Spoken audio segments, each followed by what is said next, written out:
chers étudiants, avec Thierry Magnin, le président recteur délégué à la vie étudiante, je souhaite m'adresser à vous, moi le président recteur de la Cato, pour vous parler du contexte que vous connaissez, que nous connaissons tous, ce contexte de pandémie qui pèse beaucoup et de plus en plus au fur et à mesure que le temps passe et que l'incertitude demeure.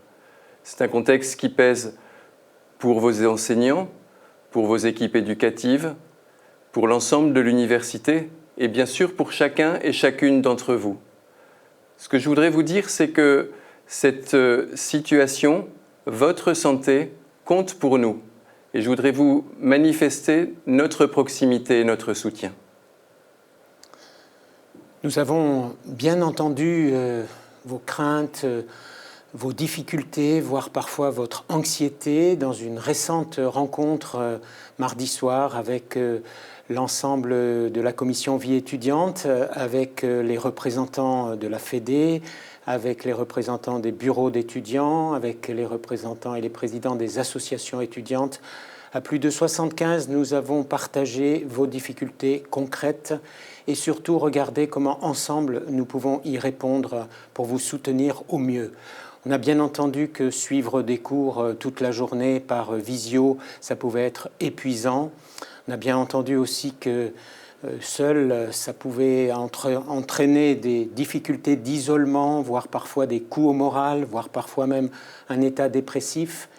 Nous avons entendu tout cela et nous voulons y répondre au mieux.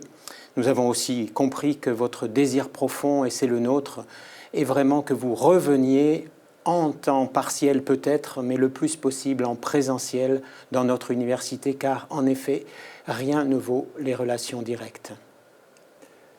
Et ce retour en présentiel, vous savez que nous y travaillons, nous le souhaitons également, vous nous manquez. Vous avez vu que depuis le début de l'année, le retour en travaux pratiques, le retour des premières années a été travaillé. Nous sommes en train de développer ce retour à 20% qui a été annoncé par le président et qui se met en place dans nos différentes entités. Tout ça dans un climat de grande incertitude. Mais sachez que tout ce qu'il est possible de faire en termes d'accueil en présentiel, nous le ferons. Je pense aussi à toutes les activités proposées par Hall, au niveau par exemple des repas à 1 € qui peuvent être une belle manifestation de soutien pour vous tous les étudiants. Nous pensons aussi à l'épicerie solidaire de l'Agorae qui fait un magnifique travail piloté par des étudiants pour des étudiants. Nous pensons aussi bien sûr au centre de santé, au CPSU, avec la proposition des cellules psychologiques d'écoute et d'accompagnement qui peuvent être aussi un soutien très important. Nous pensons aussi à l'aumônerie étudiante qui propose des formes d'accompagnement spirituel qui peuvent être des aides précieuses. Et puis à tout ce que vos associations de vie étudiante peuvent vous proposer comme lien, comme solidarité. Utilisez tous ces moyens et surtout faites-les connaître, en particulier à ceux que vous voyez ou que vous pourrez rencontrer et qui vous semblent isolés ou dans un état dépressif. Plus que jamais, ces moyens-là, nous sommes appelés à les développer. Et je citerai, pour terminer cette énumération, mais qui n'est pas exhaustive, le contrat que nous avons passé avec l'association Nightline, une association avec des jeunes, des étudiants, qui pratiquent l'écoute pendant la nuit, parce qu'on sait que souvent c'est au moment de la nuit que le stress est le plus important. Vous avez tous ces renseignements qui vous seront donnés et qui sont donnés dans vos établissements. Utilisez-les.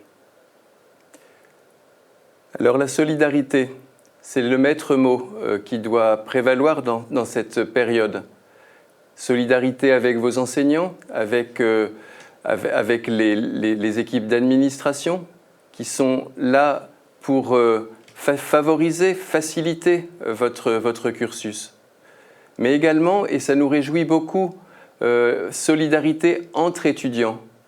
On est très heureux d'entendre et d'observer l'engagement des associations étudiantes, des bureaux des élèves. On est très heureux d'entendre les exemples de solidarité à l'intérieur des promotions, la façon dont vous prenez soin les uns des autres. Ça nous semble quelque chose qui dit notre identité, qui dit notre projet particulier au niveau de l'Université catholique. Alors, merci pour cela, prenez soin de vous et à bientôt.